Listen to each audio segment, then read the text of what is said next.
velkomin í Silfrið. Við erum á þessum rigningadegi í höfuðstöðu Ríkisútvarpsins í Reykjavík. Fáum hér á eftir Hjálmar Sveinsson. Við ætlum að tala við hann bók sem hann skrifaði Reykjavík og svona hugmyndagrunnurinn kannski að því sem að hann stendur fyrir, umdeildur maður, Hjálmar Sveinsson, stundum kallar Hólu Hjálmar og það engin launung af því. Hann uppnefndur og umdeildur stjórnmálamaður, en við ætlum að fá hann hérna til að standa svolítið fyrir máli sínu og tala þessa bók. Það ekki algengt að stjórnmálamenn skrifi bækur um það sem þeir fáist við og reyndar á vissan hátt æskilegt og kannski aðdáunarvert. En við byrjum hérna á vettvangi dagsins og hér Andrés Ingi Jónsson, þingmaður Vinstri grænna, Atli Fanndal, blaðamaður, fjölmiðlamaður, Þórhildur Sunna Ævarsdóttir, alþingismaður Pírata, og Stefán Einar Stefánsson, hann blaðamaður á Morgunblaðinu og skrifar einkum viðskiptafréttir. Sko, ég ætla nú að fara svolítið í þessi svona máli kringum Alþingi sem hefur verið talað sjálftöku og slíkt, birtist kannski helst í þessum akstursmálum og kannski vissuleyti í því húsnæðismálum Steingríms og Sigfússonar til dæmis. En ég ætla að byrja samt á því að það kemur ljós að Transparency International, sem samtök sem mæla spillingu, mæla reyndar aðalega sem sagt hvernig fólk upplifir spillingu, hvort það upplifir spillingu í sínu samfélagi. Þau töldu að Ísland alveg óspillt fyrir hrun, þá vissum við ekkert af spillingunni, en þau telja að Ísland sé spiltast á Norðurlandið. Og í rauninni erum við kannski frekar neðarlega á þessum listamiðum þar sem við kannski ættum að vera, sem svona þetta norræna samfélag sem við erum, Atli. Ég skil alveg að við mælumst svona neðarlega, en það auðvitað synd og sérstaklega ljósið þess að eitt af Norðurlöndunum olíuríki. Það nú svona yfirleitt talsverðir hvatar til spillingar í slíkum ríkjum. En þetta kemur mér ekki óvart vegna þess að það auðvitað, okkur hefur tekist mjög illa að gera upp svona þessa fúskmenningu sem var greind mjög vel í rannsóknarskýrslunni varðandi hrun, og það má ekki gleymast að þær eru systur, spilling og fúsk, þannig að þetta kemur mér ekki óvart. Nei, Þórhildur. Mér finnst þetta kemur heldur ekki óvart, eins og kollegi minn Atli hérna segir, en mér finnst hins vegar alveg augljóst að stór hluti ástæðan fyrir því að við skynjum spillinguna núna að hún talsvert meira upp á yfirborðinu heldur en hún var fyrir hrun. Og ef við skoðum tilmælin sem að Transparency International leggur til að ríkin taki sér fyrir hendur til þess að draga úr spillingu, að þá getur nú aldrei sprett upp ermarnar hér, vegna þess að það talað til dæmis að bjóða upp á heilbrigt umhverfi fyrir fjölmiðla, að draga úr reglugerðar farganir fyrir fjölmiðla sem að dregur úr þeirra störfum. Við sjáum það náttúrulega að lögbannstundinni og fjölmiðla lenda ítrekka í því að fjársterkir aðilar fara í meiðyrðamál við þá til þess eins að draga frá þeim fé í raun og veru. Við vitum það að fjársterkir aðilar geta kært fjölmiðlamenn fyrir eitthvað sem alveg augljóst fyrirfram, málið tapað, en það sem þú gerir að þú dregur talsverða peninga út úr þessum sjálfstæðu fjölmiðlum með því, og þar með getur þeirra til þess að fylgja eftir spillingu í stjórnmálum. Við sjáum það náttúrulega með Stundina sem má ekki flytja fréttir af vafasömum fjármálaviðskiptum þáverandi forsætisráðherra, núverandi fjármálaráðherra, og þetta rétt fyrir kosningar. Þetta er mjög stór hvati fyrir áframhaldandi spillingu að draga og getur fjölmiðla til þess að fylgja henni eftir. Þá líka ýta undir opna og svona góða umræðu í samfélaginu, hleypa öllum að borðinu til þess að ræða málin og hafa sterk upplýsingalög, þannig að almenningur hafi heimild til þess að nálgast upplýsingar og veita aðhald, og fjölmiðla líka. Og við sjáum það náttúrulega að það þarf að draga allar upplýsingar úr ráðamönnum hér bara með töngum og þinginu líka og öllu þessu. Dómsmálaráðuneytið ekki til í að afhenda upplýsingar upplýstæri ennþá að draga lappirnar með það. Og þessar akstursgreiðslur náttúrulega nýjasta dæmi kannski svona þessa rosalegu tregðu og leyndarhyggju í kerfinu. Þannig að af þessum ábendingum sem koma frá Transparency International, hvað hægt að gera til að vinna gegn spillingu, að þá sjáum við náttúrulega marga vísa þess að við höfum umhverfi hér sem að ýtir undir spillingu. Eru Píratar orðnir aðal siðbótaaflið í samfélaginu? Siðbótaaflið? Algjörlega, já. Ég myndi segja það. Ég meina að við sjáum það að Björn Leví, hann eyddi heilu ári í að fá fram þessar upplýsingar. Hann tók sér stöðu með fjölmiðlum, hann tók sér stöðu með upplýsingafrelsinu og hann sendi inn fyrirspurnir, fyrst mjög breytt yfir þar sem hann spurði almennt allar þessar upplýsingar. Ég meina fjölmiðlar hafa verið að óska eftir þessum upplýsingum í fleiri ár. og það þurfti bara einn Björn Leví til þess að taka sig til og kalla eftir þessum upplýsingum og fylgja því eftir og við sáum það á tíma Unnar Brár sem forseti Alþingis að þá var ekki fræðilegur að fá þessar upplýsingar. Þar kom einfaldlega fram svo afstaða forseta að þetta væri einkamál hvers þingmanns en hann lét ekki degan síga og dró fram þessar upplýsingar í dagsljósið í lokum og ekkert hættur. Næst ætlar hann að skoða ráðherrabílana og hann búinn að senda erindi til forsætisnefndar þar sem biður að forsætisnefnd taki afstöðu til þess hvort að þingið og forseti hafi vanrækt skyldur sínar að fylgja þessu eftir, hvort að forsætisnefnd sé yfir höfuð hæf til þess að meta þetta sjálf og hvort að refsivert athæfi hafi átt sér stað, hvort að við höfum upplifað fjársvik af almannafé. Erum við, hvað finnst þér um það að við séum þarna í neðsta sætinu á Norðurlöndunum, Stefán? Ég nú sannfærður það að það þrír spilling í öllum þessum löndum, í Noregi, Svíþjóð, Danmörku, Finnlandi, alveg eins og hér.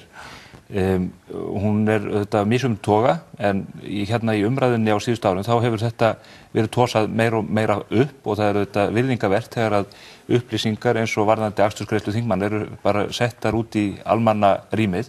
Við viljum að þessar upplýsingar liggi opinberlega fyrir og það er óskiljanlegt raunar að svona upplýsingar séu það ekki bara alla jafna. En ég held reyndar að þessi niðurstaða þessarar könnunar eða skýrslu það varðandi upplifun fólks að þá verði að taka dálítið inn í dæmið og ég held að það eigi sér birtingarmynd til dæmis í umræðunni hér við borðið í dag að stjórnmálamenningin elur á umræðu spillingu. Það eiginlega ekkert mál sem tekið til umfjöllunar þar sem að menn eru að fást við erfitt hagsmunamat og annað, þar sem að menn eru ekki sakaðir spillingu, sérhagsmuna, gæslu og annað í þeim dúr. Og ef maður fylgist með umfjöllun fjölmiðla á hinu Norðurlöndunum sem eru mjög öflugir margir hverjir, þá og auðvitað umræðum í þinginu og annað á þeim vettvangi, að þar ekki þessi menning fyrir því að draga alltaf fram þetta spillingaspil gagnvart andstæðingnum. Þú meinar við séum kannski bara of, hvað eigum að segja, of taugaveikluð eða of, nei ég veit ekki hvað. Við eigum auðvitað að vera taugaveikluð gagnvart spillingu og þá að taka hart á henni og það eru auðvitað hlutverk fjölmiðla og þingmanna líka eftir þeim verkefnum sem þeir hafa að vinna gegn slíku, hvort sem það er í viðskiptalífinu, stjórnmálum, fjölmiðlum eða annar staðar. En ég held að það sé dálítið alið á þessu og það er alið á tortryggni í garð fólks sem ekki á sömu skoðun og maður sjálfur pólitískt. En það líka aldrei tekið á þessu. Við sjáum það viðvarandi vandamál að það aldrei tekið á spillingamálum og það aldrei neitt látin sæta ábyrgð á spillingamálum. Ég meina ríkissaksóknari ber ábyrgð á því að rannsaka spillingu innan stjórnmálastéttarinnar. Við höfum ekki heyrt múkk frá þeim út af Landsrétti, út af akstursgreiðslum, út af öðru. Ríkisendurskoðun sérhæfð stofnun sem ætti að fara ofan í kjölinu þessu. Við höfum ekki heyrt neitt frá þeim að þau ætla að skoða akstursgreiðslu þingmanna. Við eigum sérhæfðar stofnanir sem að hafa það hlutverk að veita okkur eftirlit og aðhald og þær segja ekki neitt og þær gera ekki neitt. Ef að það eru aldrei viðurlög við spillingu, auðvitað verður það aftur og aftur umræðuefnið vegna þess að það er aldrei neitt látin bera ábyrgð á því.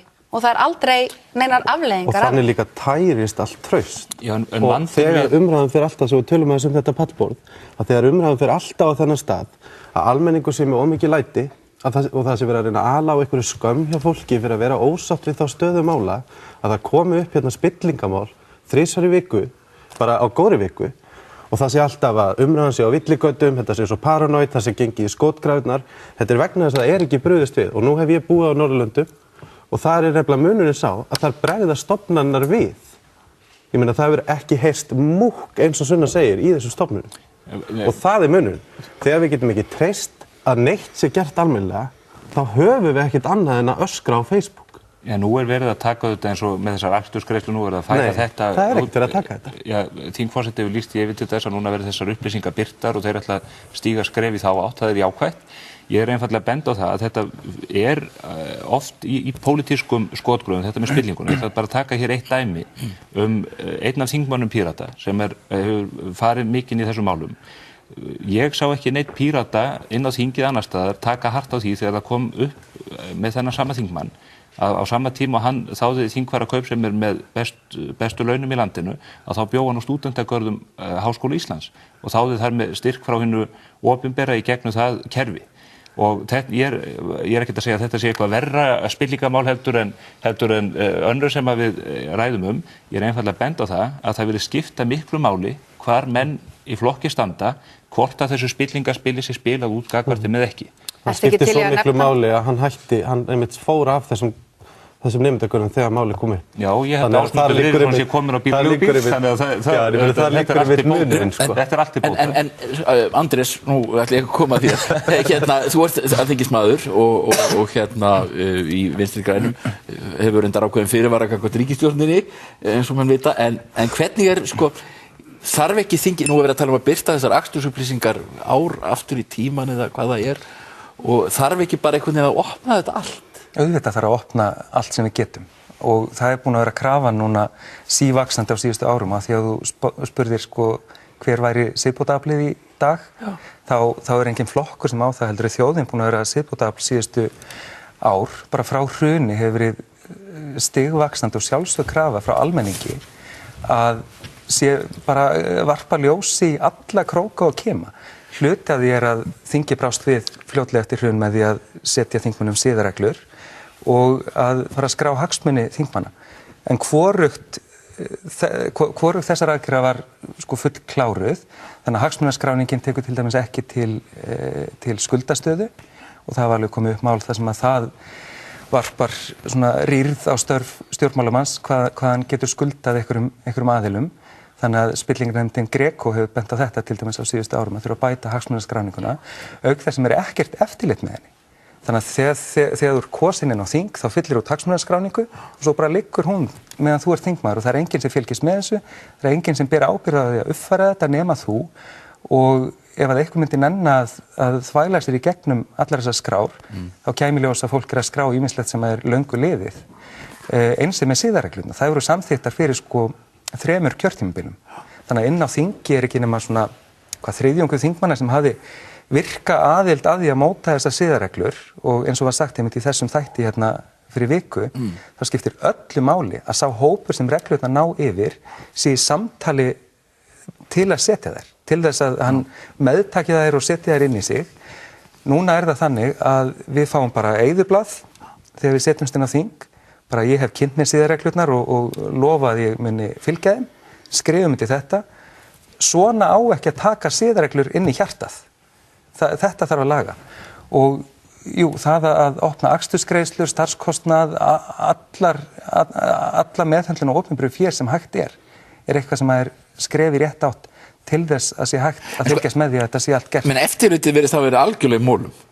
Men það verið þá að geta bara ekki til staðar. Og vandinn er náttúrulega að sko við erum í dálítið skrítinni stöðu þingmenn, við heyrum ekki undir neitt. Við erum kjörnir fulltrúar, við fáum laun frá þinginu, en það er engin starfsmannastjóri sem að getur sett ofan í við okkur, nema að við sjálf setjum okkur þær reglur að það sé eitthvað eftirlit. En það er skrifstofustjóri þingsins og manni finnst eins og, er hann kannski dálítið meðvirkur eða það er spurning? Já, og ég held að kerfið eins og það sett upp í dag eiginlega krefist þess að hann sé dálítið meðvirkur. Ég meina, hvað á skrifstofustjóri þingsins að vera að segja þingmanni hvort hann eigi erindi á þessar ráðstefnu eða hina. En við erum sko með 2 dæmi sem eru kannski svolítið svona orðin svolítið tákn þessar umræðu. Það er annars vegar akstur Ásmundar Friðrikssonar og þessi mikla svona sem að manni finnst þér að sjálf taka líklega og svo er það sko annað dæmi sem er næri miklu lengri tíma. Það er Steingrímur J. Sigfússon sem hefur fengið peninga og hefur búið í Reykjavík síðan hann var ungur maður og er í rauninni að þiggja sko hálf mánaðarlaun verkamanns á hverju mánuði fyrir að búa í Reykjavík en ekki á staðnum sem við erum ég skilur ekki. Sko þetta er náttúrulega, þarna erum við kannski með tvennt, annars verður að tala um prinsippið almennt. Við erum með kjördæmi, við erum með landshluta sem að eiga talsmenn inn á þingi og við viljum að þingmenn séu duglegir að sinna öllu landinu. Við festumst ekki í því að vera bara í kvosinni í Reykjavík. Og það kostar pening og við þurfum að vera með eitthvað sanngjarnt kerfi til að fólk utan að landi það ber ekki rýran hlut. Það er alveg eðlilegt þingmaður sem kemur utan að landi og er kosin á þing og þarf að koma sér húsnæði Reykjavík. Mjög eðlilegt að hann fái fyrirgreiðslu til þess en þetta er dálítið svona annað dæmi. Já, það er náttúrulega bara sko, það er eitthvað sem að ég þekki ekki nákvæmlega hvernig er í hans tilviki en ég veit að hann er mjög duglegur að sinna kjördæminu og er þarna með þessa starfsstöð á bænum sem hann fæddist á og hefur alltaf haft lögheimili á En svo hann líka, það kannski skekkir þessa mynd, hann á kynslóðinni sem að þurfti ekki að hafa jafn mikið fyrir að eignast húsnæði eins og fólk sem undir 40. Þannig að hann á þarna skuldlausa eign í Breiðholtinu eins og held ég stór hluti þeirra sem í kringum 60 og búa í eigin húsnæði. Allir, þessi dæmi, þessi tilfelli. Sko, ég stuðningsmaður þess að við gerum vel við þingið okkar. Ég var svo heppinn að starfa í breskum stjórnmálum og það sko allt annar raunveruleiki. Og var einmitt að vinna þar þegar að Expense-skandallinn kom upp. Mikið skandall, fjöldi Já, og þetta bara fullkomlega sambærilegt dæmi og það nákvæmlega sama vitleysan sem hefur verið að mata onni fólk frá yfirvaldinu, verið að þvæla hugtökum og eitthvað svona. Varðandi Steingrím, að þá það líka þannig að fólk getur, ef það hefur siðferðiskennd og hefur verið lengi á þingi, þá getur það líka afsala sér ákveðnum réttum. Þetta náttúrulega hefur ákveðin tilgang, þetta kerfi, og ef hann farinn, ef hann raun og veru búinn að taka talsvert magn út úr þessu, þá það allt í lagi að hann hugsi bara, já, nú tilgangi kerfisins náð. En ég þekki þetta mál ekki betur en DFF fjalla vel þetta og ég bara segi að það hvarflar ekki að mér í eina sekúndu að verja Steingrím í þessu máli, hann getur bara séð það sjálfur.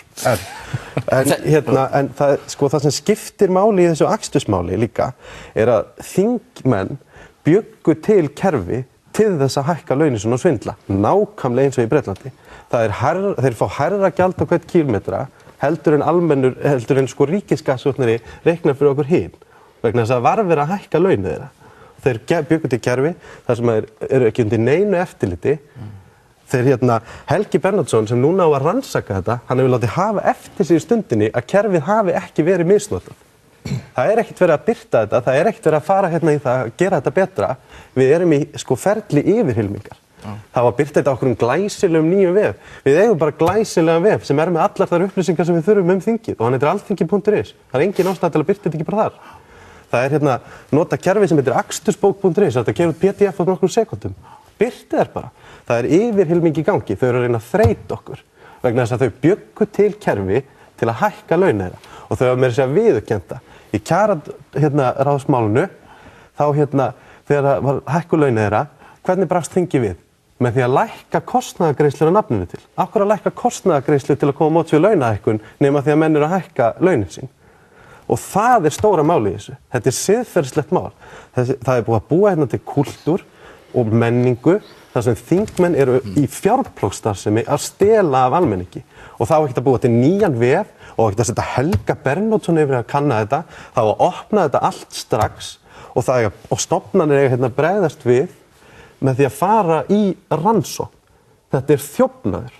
Og til þess að við hættum í skotgröfunum og til þess að við hættum að tala svona og að sé alltaf í hæsta stigi, þá verða þingmenn og fjölmiðlar og álitsgjafar og embættismenn að taka sína ábyrgð á því að hér sé almennilegt samfélag og hér sé eitthvað samfélagssáttmáli í gangi, þar sem að ég þarf ekki að vera á Facebook að kalla hvern einasta stjórnmálamann óheiðarlegan, þar sem að það eitthvað ferli til þess að bregðast við þessu. Það ekki hægt að fá að vera í friði fyrir gagnrýni á sama tíma og þú aftengir þátttökulýðræðið, grefur undan fjölmiðlum og ert í hreinræktari árás gegn tungumálinu með því að rugla saman hugtökum og svo segirðu bara, já við ætlum að búa til nýjan og glæsilegan vef. Alþingi.is vefurinn það sem við náum í upplýsingar þingið. Þetta bara yfirhylming. Ef við höldum áfram með þeirra púst að það búið að hækka kaup þingmanna mikið, það var kjararáð sem gerði það og náttúrulega mjög umdeilt, setur alla vinnumarkaðin einhvern veginn bara á hliðina í raun og veru. Þú nú fyrir að forma verkalýðsfélags.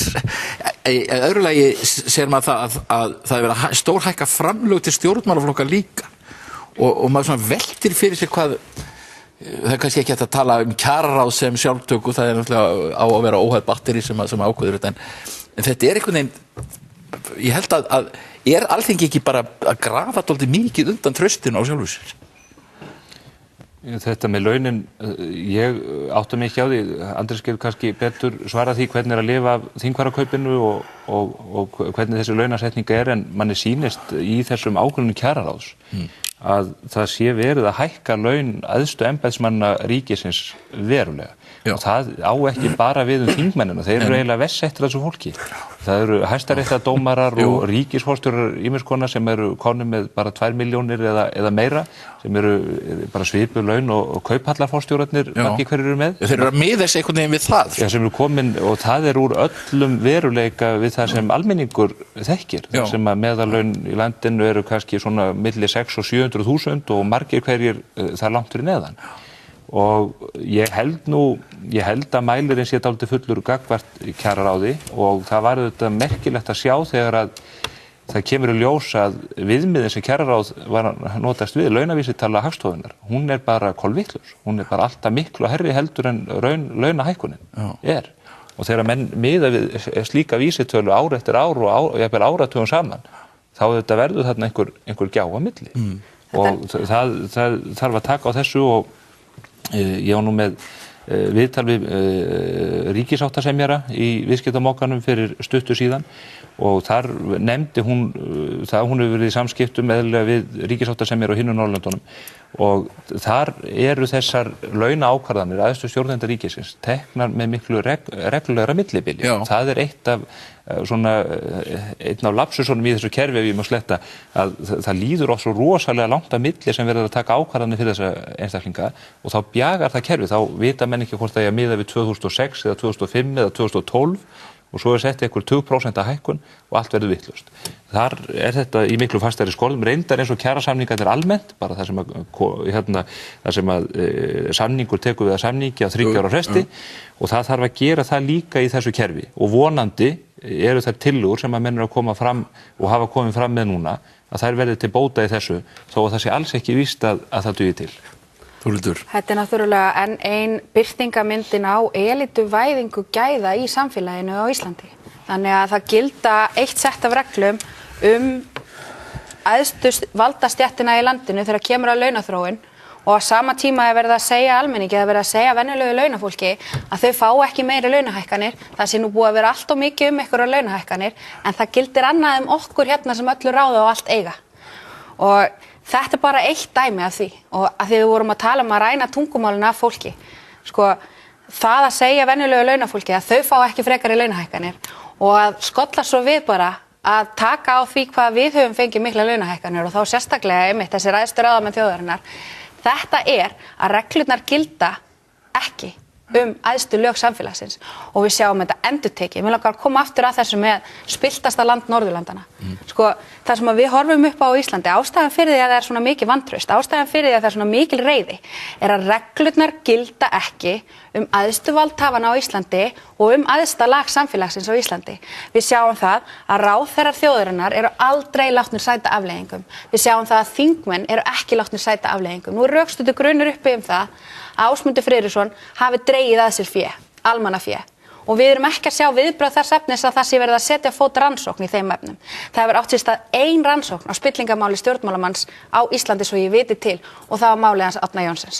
Við erum samt með fjármálaráðherra sem var í Panamaskjölunum og höfum rökstuddan grunn til þess að hugsa það að hann hafi ekki gefið rétt upp til skatts. Við höfum líka rökstuddan grunn uppi það að hann hafi misbeitt opinberu valdi til eigin hagsmuna, til þess að hagnast sínum flokki með því að stinga skýrslur sem voru óþægilegar fyrir kosningar undir stól, til þess að hagnast sín eigin fjölskyldu, með því að hafa bein áhrif á á skattrannsóknarstjóra þegar hún var að reyna að kaupa gögn, sömu gögn og Panamaskjölin bara rétt fyrir það. Við höfum rökstuddan grun það að hann hafi framið refsivert athæfi en það er engin sem tekur sig til og rannsakar það. Við höfum rökstuddan grun það að dómsmálaráðherrann okkar hafi misbeitt opinberu valdi fyrir sína eigin hagsmuni í upplýst ærumálinu, í Landsréttarmálinu en það er engin sem tekur sig til og rannsakar það vegna þess að viðhorfið hér er að æðsta lag samfélagsins sé hafið yfir lögin sem að við hinir látum fylgja. Eða þar að segja, ég veit ekki svo sem hvernig þið komið fram við mig að ég myndi koma mér svona klamdur þessa dagana því að ég er nú komin í aðeins aðra stöðu heldur en ég var. En ég tek því sem svo að almenningur er látin sæta mjög ströngum reglum, skattarannsóknir á þeirra högum, bótaþegar, hvernig komið þið fram við þá þegar það er einhver minnsti grunur að þau séu að svíkja út opinbert fé, hvernig við tölum þau og þann hóp í þjóðfélaginu, hvað við gerum þegar að kemur að því að við höfum minnstu grunnsemd að hinn almenni borgari hafi brotið einhverja reglur sem að fylgja okkar samfélagssáttmála. En þegar við tölum æðstu ráðamenn þjóðarinnar, þingmenn, ráðherra, forstöðumenn, við sjáum það líka endurtekið að þeir sem eru í æðstu stöðum í stjórnsýslunni, þeim verðlauna líka fyrir það að brjóta reglur. Þeir sæta engum afleiðingum. Við erum að horfa til dæmis Braga Guðbrandsson, forstjóra Barnaverndarstofu. Hann er búinn að sitja undir ítrekuðum kvörtunum frá barnaverndarnefndir sem að vinna með honum ófagleg vinnubrögð, óeðlileg afskipti og bara mjög vandræðaleg og erfið mál fyrir hann og honum verðlauna með það að senda hann til barnaverndarnefndar Sameinuðu þjóðanna og Ísland ætlar að fara að leggja í peninga að koma honum, Ísland ætlar í kosningabaráttu fyrir þennan mann til að taka þátt í barnaréttar starfi Sameinuðu þjóðanna sem að ég kalla bara verðlaun fyrir vonda hegðun og svona á sama tíma að losa hann út úr þessu vandamáli. Við sjáum það bara endurtekið að ef eitthvað brot eiga sér stað, það engar afleiðingar fyrir æðstu lög samfélagsins og það gildir ekki hina. Og þetta finnst mér að vera stærsta vandamáli. Vilt þú kommentar á þessa ræðu, Stefán? Ég vona bara að Þórhildur sé ekki með byssuleyfi því að hún skýtur svolítið í allar áttir að það er engu eitt í þessu. Ég held að umræða sem að er með svona stórum orðum og stanslausum fullyrðingum að menn séu sífellt að ganga einhverja annarlegra erinda, séu að handhafa spillingarinnar og annað. Guð minn góður, Stefán, þú ert blaðamaður. Hvað er málið? Hún nefndi rök hérna. Af hverju ertu alltaf að leggja þig fram í að verja vald? Ég er ekki að gera það. Ég vil bara að við tökum hér yfirvegaða umræðu hvert og eitt þessara dæma. Ok, hvað var svona stórirt þá? Hér er rökstuddur grunnur og allskyns slíkar það er rökstuddur grunnur. Og ég held að við ættum að taka hvert og eitt svona mál og ég held að það sé reynda líka á ábyrgð alþingismanna að þegar að verið er að saka menn jafnvel alvarlega glæpi þá sé mikilvægt að vanda til þeirrar umræðu. Það er það sem ég er að kalla eftir. Já, það er líka ábyrgð blaðamanna að standa með almenningi í þessu landi en ekki alltaf efsta laginu vegna þess að það sem hún sagði hérna það að efsta lagi þurfi ekki að fara eftir reglum, þetta er ekkert rangt og það sjá þetta allir. Og sem blaðamaður ger ég þessa sömu kröfu til mín það að vanda til umfjöllunar þar sem að alvarlegar ásakanir eru uppi í garð fólks. Tökum þetta þá konsekvent. Hún sagði að vera rökstuddur grunnur það að Ásmundur Friðriksson hefði stundað fjárdrátt. Það er athugasemd við það? Ég hef bara ekki hugmynd það hvort að hann hafi stundað fjárdrátt. Getur þú ekki séð sömu gögn við að hann er búinn að keyra hérna nánast til tunglsins? Það eru hann er búinn að viðurkenna að hann hafi verið borga hérna fyrir framleiðslu á INN, hafi blandað sem að prófkjöri, er þetta ekki rökstuddur grunnur eitthvað að vera brotið? Ég veit það að hann hefur keyrt alveg gríðarlega mikið, ég fylgist nú með honum á Facebook og það er beinlínis þreytandi og það þarf að fara ofan í saumana þessu og það er alveg ljóst að þessar reglur sem að þingið hefur sett. Og það er það sem hún er að kalla eftir. Já, og það verði farið yfir það og ég get ekki betur séð en samkvæmt þessu reglum hafi Ásmundur fylgt þeim en þær eru þá arfa vittlausar ef að þær voru til staðar og það var hægt að það stendur í reglunum að ef hann keyrir meira en 15 kílómetra þá skal hann taka bílaleigubíl og hann gerði það ekki. Hvenær voru þær reglur settar? Það stendur í reglunum. 2016. Hvenær voru reglurnar settar með bílaleigubílinn? Já, 2016. Voru þær ekki settar í 2016. Já. Hvað segirðu? Ætlarðu að tjáðu? Já, ég ætla að fá að svara þessu eins vegna þess að ég þykir svo stórirt. Sko, mér langar að hérna taka eitt fram og það er þetta hérna. Að það er sífellt verið að segja okkur að framkoma ráðamanna sé löglegan siðlaus. Það er alltaf verið að segja okkur að það þurfi bara að breyta einhverjum reglum þegar í ljós kemur að fólk er búið að breyta þessum reglum. Nei, fólk er búið að brjóta þessum reglum. Þessi hérna talandi, hann grefur undan trú okkar á því að það ná einhver lög utan þessa hegðun. Að við höfum einhver lög hérna í þessu samfélagi sem að bera að fylgja og að ráðamönnum þjóðarinnar bera að fylgja þessum lögum. Tökum dæmi þennan rökstudda grunn sem ég er að vísa. Ég er ekki að segja að þessir einstaklingar séu sekir. Það er dómstóll sem á að skera úr það. En það er hins vegar rökstudda grunnur til þess að rannsaka það hvort að Bjarni Benediktsson hafi gerst sekur við lögbrot opinberra starfsmanna í starfi. Að nýta sér sína stöðu sem opinber starfsmaður sér sjálfum til hagsbóta, það er brot. Ertu þá að eiga við, hvað áttu við nákvæmlega? Já, til dæmis við að fela skýrslur sem eru óþægilegar fram yfir kosningar, að nota vald sitt sem fjármálaráðherra til þess að neita að birta upplýsingar sem að liggja fyrir varða almenning. Það kalla ég að nota sitt vald í sína eigin hagsmuni. Að leyna almenning upplýsingum þvert á upplýsingalög í upplýstærumálinu til þess að skýla æru þáverandi forsætisráðherra frekar heldur en að veita almenningi þær upplýsingar sem hann átti skilið, alveg svo hefur komið fram. En þú telur þetta er refsiverð brot? Já, vegna þess, ef þú ert opinber starfsmaður, og þetta er nú vandamálið við þessa umræðu alla, við fáum aldrei að segja að við eigum hérna lög sem að ná yfir það þegar valdamenn þjóðarinnar misbeita valdi sínu í sína eigin þágu. Það er refsivert. Og yfir það, ríkissaksóknari og lögreglan fara með rannsóknarvald í þessum málum. Það heyrist aldrei múkk frá þeim. Þú telur sem þetta að ríkislögreglustjórar og saksóknari í að rannsaka Bjarna Ben? Já, ég tel það alveg fyllilega eðlilegt og ég tel það líka fyllilega eðlilegt að stjórnskipunar- og eftirlitsnefnd setji fót rannsóknarnefnd og athugi hvort það sé tilefni til þess að kalla saman landsdóm. Ég tel það fullkomlega eðlilegt að rannsókn eigi sér stað í staðinn fyrir að við séum alltaf bara að benda á það. Já, Bjarni Benediktsson, hann var í Panamaskjölunum, hann er ekki ennþá búinn að skýra hvernig áhrif þetta hafði á hans skattskil. Hann er ekki ennþá búinn að skýra hvers vegna hann notar sitt vald til þess að hafa bein áhrif á rannsókn á skattrannsóknarstjóra þegar hún var að sækja gögn sömu skjölum og Panamaskjölin eru. Að hann notaði sitt vald til þess að tefja fyrir þeirri rannsókn. Allt þetta Hann Andrés kemst ekki það. Er mögulega misbeiting á opinberu valdi og það er refsivert og það er í almennum hegningarlögum og þeir eru ekkert yfir það hafnir að vera rannsakaðir fyrir það. Stórirt eða ekki. Já. Andrés, viltu kommentera á þetta? Já, það er margt að kommenta á, en sko, mér finnst grunnstefi vera þessi upplifun fólks og þessi sko réttmæta upplifun fólks að alþingismenn deili ekki kjörum með almenningi í landinu. Það var tilfinningin sem fólk fékk 2016 þegar þingmenn hækkuðu 50% í launum og við erum á góðum launum, en eins og Sunna bendir á og Stefán líka, þá er bara heil stétt fólks á jafn góðum og betri launum hjá ríkinu og við erum ekki að tala bara um dómara, heldur bara skrifstofustjóra í ráðuneytum sem er á hærri launum en þingfararkaupið er. Og eins er það með akstursgreiðslurnar. Það er enginn í þannig vinnu að hann þurfi sjálfur að bera kostnað af því að sækja fundi á vegum vinnunar út um land.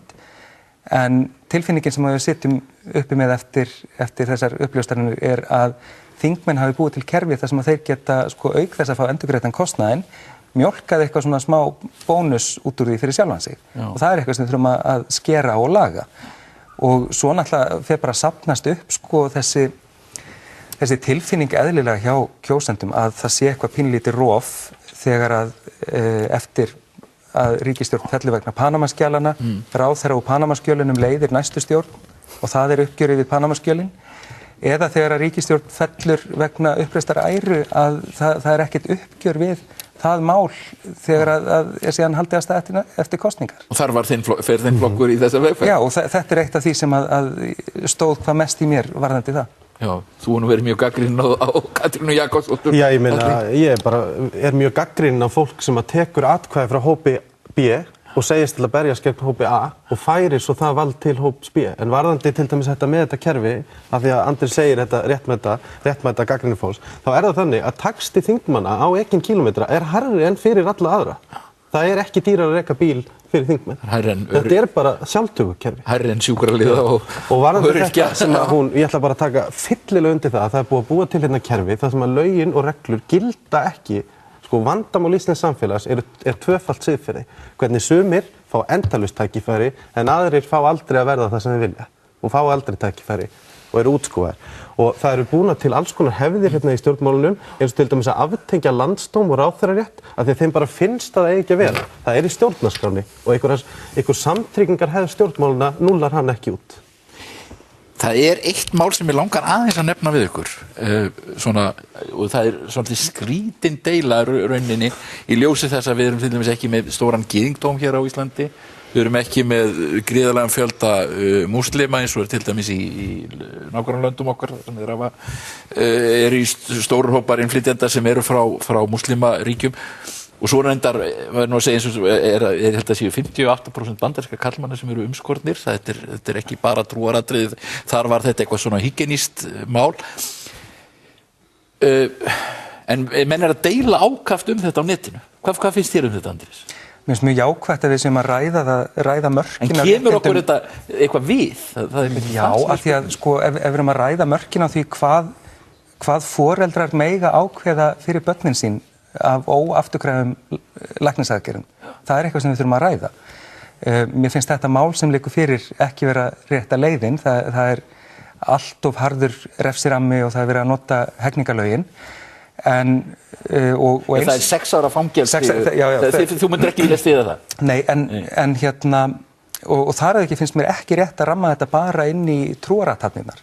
Af því að á Íslandi erum við með margar aðgerðir á ári þar sem að kynfærum intersex-barna breytt að þeim forspurðum, af því að þau eru bara nýfædd.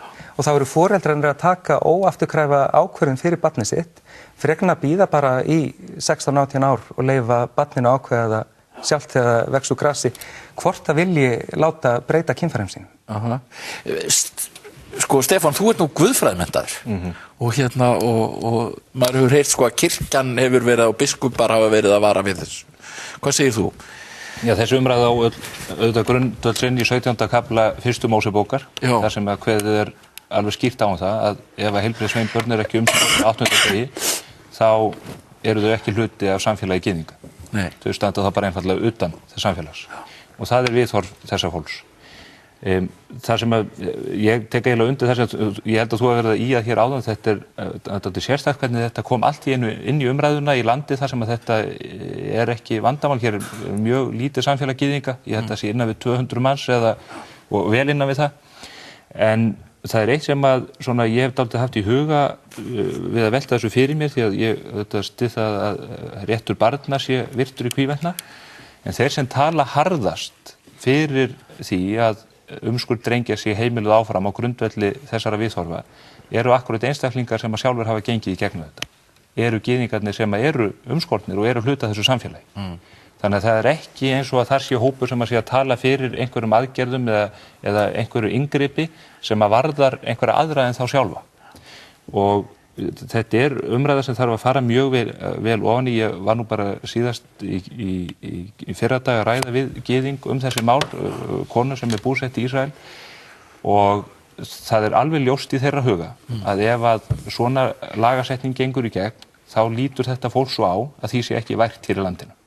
Og við þurfum að nálgast þá staðreind af nærfærni og að virðingu við þetta fólk sem byggir grundvöll sinna tilveru á þessari hugmynd. En það breytir ekki því að það sjálfsagt að ræða barnaréttin og til dæmis hefur verið bent á því umræðin að ef að fólki á að vera heimilt að gera þetta við þessa 8 daga gömlu drengi, að þá sé tryggt af hinu opinbera að heilbrigðissjónarmið, læknisfræðissjónarmið og annað séu örugg. Hættan við það ef við bönnum þetta að það gerist einfaldlega það sama og í löndum þar sem að fóstureyðingar eru bannaðar. Að þetta fari bara í einhver undirkerfi þar sem að ekki hægt að hafa eftirlit með því og ekki hægt að sinna einstaklingum þar sem að hlutirnir fara úr skorðum. Og ég held að í upplýstu samfélagi sem á dálítið erfitt að okkar mati með að skilja af hverju menn að gera þetta við nýfædd börn, að við þurfum að gæta þessum þáttum og leið líka eins og í annar umræðu að gæta okkar á gífuryrðum, því að umræðum limlestingar og það hefur beinlínis verið notast við orðið barnaníð í sambandi við þetta sem alveg reynt ótrúlegt. Að það verður að reyna að tóna þessa umræðu niður og ég ekki með því að reyna að tala máli valdsins, hvorki varðandi umskurð afstöðspenninga. Tala þarna fyrir minni hóp. Já, ég kannski, ég var að taka undir með Andrisi að mér finnst að það hefði mátt koma hérna fram talsvert almennar í nálgun gagnvart þessu vandamáli. Ég algjör stuðningsmaður þess að við tökum fyrir það séu gerðar óþarfa aðgerðir á kynfærum barna sem að hafa ekkert það að segja. En ég veit ekki og ég fæ ekki séð af lestri þessa frumvarps hvort að það nái þessu markmiði sínu. Í fyrsta lagi þá einbeitar sig bara að umskurði drengja, á sama tíma þá það að taka ákvæði sem var sett inn í hegningalögin út af Istanbúl-samningnum umskurð stúlkna og kvenna og í staðinn fyrir að segja bara að færa þetta yfir á alla einstaklinga þá talaði börn og konur, þannig að þetta ekki við fullorðna kallmenn einhverja hluta vegna. Þetta einblínir bara á umskurð drengja en ekki mitt málefni intersex-barna. Ég hefði haldið að það væri og miðað við orðið það talaði líkamsárás, hver sá sem er líkamsárás sker hluti af kynfærum barna af þeim. Ég ekkert alls kost að klára því að það eigi þá við aðgerðir sem eru framkvæmdar á spítala af læknum. Mér finnst það allavega ekki af orðana hljóðan augljóst að við séum að banna það. Og ég hefði haldið að ef við ætlum að ramma inn þessa umræðu þá myndum við segja að óþarfa skurðaðgerðir á kynfærum barna og einstaklinga gegn þeirra vilja, það væri bannað og við myndum jafnvel setja það inn í heilbrigðislögin eitthvað. Mér finnst það koma svolítið frá röngum enda. Já, við verðum víst að slíta þessum hluta þáttarins. Ég er með fullt af máli sem ég ætla líka að tala en ég þakka ykkur fyrir að vera hérna hjá mér Andrés, Atli, Þórhildur og Stefán. Við ætlum að tala svo við hann Hjálmar Sveinsson borgarskipulag.